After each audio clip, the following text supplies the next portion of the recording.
पैसा लिया? वो ताली बजाते रहे, एक तरफ कोविड का स्वागत करते ताली बजा के, एक तरफ वो ट्रंप का स्वागत करते रहे।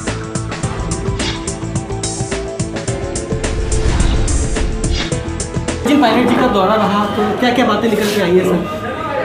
सचिन पायलट जी महंगाई के बारे में संदेश देने आए थे कि बीजेपी सरकार कितना झूठ बोल रही है, महंगाई निरंतर बढ़ती चली जा रही है, डीजल पेट्रोल से गैस के दाम। तो न तो देश आर्थिक रूप से संभल पा रहा, न औद्योगिक रूप से, न श्रम के क्षेत्र में, न किसानों के क्षेत्र में। महंगाई मुंह फाड़े बिना कारण के बढ़ती जा रही है। और उत्तराखंड में जो करप्शन की भेंट चढ़ा है, यहाँ मुख्यमंत्री बदलने उनका अधिकार है, लेकिन लोकतंत्र का मजाक न बनाए, बहुमत का मजाक न बनाए। मोदी जी यहाँ की बीजेपी कांग्रेस भी कहीं ना कहीं उत्तराखंड में अपने नेता प्रतिपक्ष नहीं अभी तक कर पाई है, सिलेक्ट नहीं कर पाई है। हमारे काम तो चल रहा है, नेता प्रतिपक्ष तो जब विधानसभा चलेगा उस समय जरूरत पड़ेगी। अभी कोई इतनी जल्दबाजी हमको नहीं, हम विचार चल रहा है, मंथन चल रहा है। ये मैं भी समझता हूँ कि जो काम होना है जल्दी हो जाए। अच्छा, बात करें उत्तराखंड दौरे के लगातार यहाँ पे अब मुख्यमंत्री अरविंद केजरीवाल ने भी आया, 300 यूनिट बिजली के लिए बोला है उन्होंने।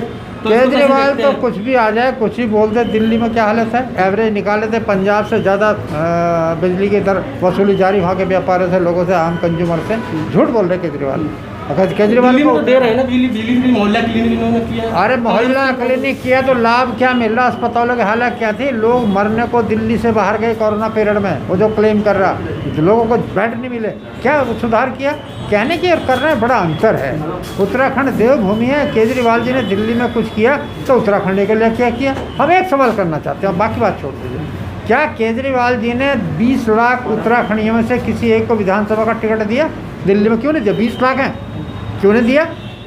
ये पहाड़ का प्रेम, उत्तराखंड का प्रेम दिखाने का कुछ और करने, जो समझ रहे हैं भोली भाली जनता शायद इनको ठग लेगा। लेकिन उत्तराखंड का मतदाता राष्ट्रीय विचारधारा से जुड़ा है। पहले तो कंपटीशन बीजेपी से था, अब आम आदमी भी आगे आ रही है। नहीं, हम कंपटीशन बिल्कुल नहीं मानते।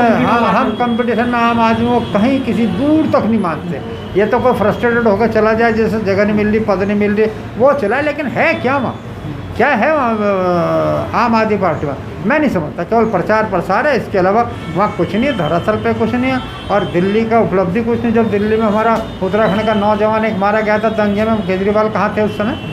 कितने दिन तक तड़प रहा? क्या बीमारी, महामारी, कोरोना महामारी में कितने लोग तड़पते रहे?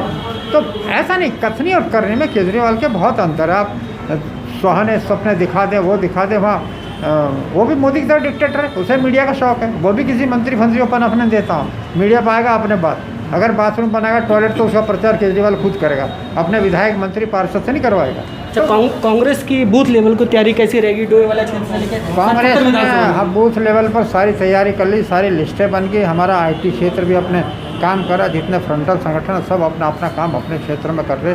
यूथ है, NSU है, महिला कांग्रेस है, ब्लॉक कांग्रेस कमेटी हमारी, धरने प्रदर्शन, सब ने ब्लड डोनेशन का कैंप लगाया। ये मानवता की सेवा कांग्रेस ने, ये नहीं कि हम विपक्ष में, हमने बढ़ चढ़ कर हिस्सा है। दवाएँ हमने बांटी, किट्स हमने बांटे, राशन हमने जगह जगह पर बांटे। वो काम मानवता के नाते था, ये नहीं कि हम विपक्ष में है तो जनता का हित सर्वोपरि कांग्रेस मान कर चलती है। उस तरह से हमारा डोवाला क्षेत्र में हमारे नौजवानों की, बुजुर्गों की, किसानों की, मजदूरों, सब लोग अपने अपने फ्रंटल संगठन के लोग बड़ी ईमानदारी के साथ काम कर रहे हैं। और बिल्कुल हमारी तैयारी, किसी भी समय हम चुनौती का सामना करने को तैयार हैं। आखिरी सवाल सर, कांग्रेस के सारे नेता एक पटल पे कब दिखाई देंगे? कांग्रेस के नेता सब एक पटल पर हैं। कांग्रेस में अगर ये ना हो तो इससे क्या हो? ताकत बढ़ती है, शक्ति बढ़ती है, काम करने की क्षमता बढ़ती है। तो वो काम कांग्रेस में प्रजातांत्रिक तरीके से होगा, उसमें कहीं वो नहीं, सब एक ही पटल पर। सब सोनिया गांधी हमारे नेता, इसमें कोई विवाद नहीं है, और उन्हीं के नेतृत्व में सब काम चल रहा है। कोई एजेंसी, कोई कॉरपोरेशन, कोई निगम, कोई कंपनी ऐसी नहीं है ONGC के हेड सब उनकी जेब में बैठे, तो वो देश को अपनी मुट्ठी में रख करके चूसने का काम कर रहे, देने का काम नहीं कर रहे। हम केवल उत्तराखंड में पूछते हैं, आपने कोरोना के नाम पर 300-400 करोड़ इकट्ठा किया, कहाँ है वो? जैसे मोदी जी ने PM केयर फंड में हज़ारों करोड़ इकट्ठा बताने रहे, ऐसे ही है 400-500 करोड़ इकट्ठा हुआ, कहाँ है वो पैसा?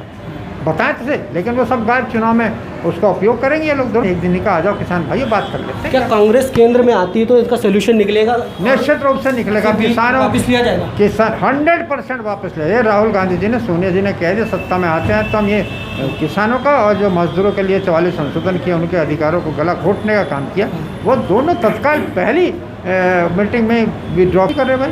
कोरोना में 1000 करोड़ का घपला हो गया वहाँ हमारे हरिद्वार में, क्यों नहीं? 350 करोड़ का अपने मजदूरों का पैसा जो मशीन, सिलाई मशीन है, साइकिलें मजदूरों को मिलनी थी, वो ये हमारा श्रम विभाग डकार गया, हमको पता नहीं लग रहा कहाँ हिसाब का। उसका चेयरमैन भी सीबीआई इंक्वायरी की मांग कर रहा है। तो सर उत्तराखंड में भू कानून की भी लगातार मांग फिर से उठने लग गई है, तो कांग्रेस में इसका क्या?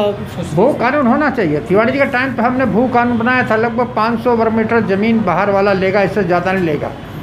और इन्होंने त्रिवेंद्र जी ने अपनी बुला के साउथ एशिया के इंडस्ट्री के बुला के भू कानून में संशोधन कर दिया। मतलब कोई आया लुट्टे खसोट्टे, यहाँ के लोग भीख मांगने के लिए तैयार बीजेपी ने कर दिए। हमने कांग्रेस ने वो काम किया था कि ज़्यादा से ज़्यादा 500 मिनट केवल मकान बनाने के लिए। तो यहाँ इस तरह से इन्होंने छूट दे दी, तो लूट रहे। आज यहाँ के लोगों लूट रहे, सब सड़कों पर आ जाएंगे थोड़े दिन में, आ रहे हैं सब लोग। ये भू कानून तो सख्त होना उत्तराखंड के हिसाब से होना चाहिए। देवभूमि है, छोटा प्रदेश है, पर्वतीय प्रदेश है, उस काम को होना चाहिए। अरे देश महामारी से जूझ रहा है, आप ट्रम्प के आगे गुलाम बन के आपने देश की गरिमा को गिराया है। देश का प्रधानमंत्री और अमेरिका में जाकर करे आपकी बात ट्रम्प सरकार, क्या ये एजेंट थे? चुनाव प्रचार के लिए बुलाए थे? तो इस तरह का मेरे ख्याल है प्रधानमंत्री देश को कभी नहीं मिलेगा। देश की अस्मिता के खिलाफ, देश के स्वाभिमान को जिसने बेचने का काम किया वो है नरेंद्र मोदी। एसटी ब्रेकिंग से जुड़ने के लिए सर आपका बहुत बहुत धन्यवाद।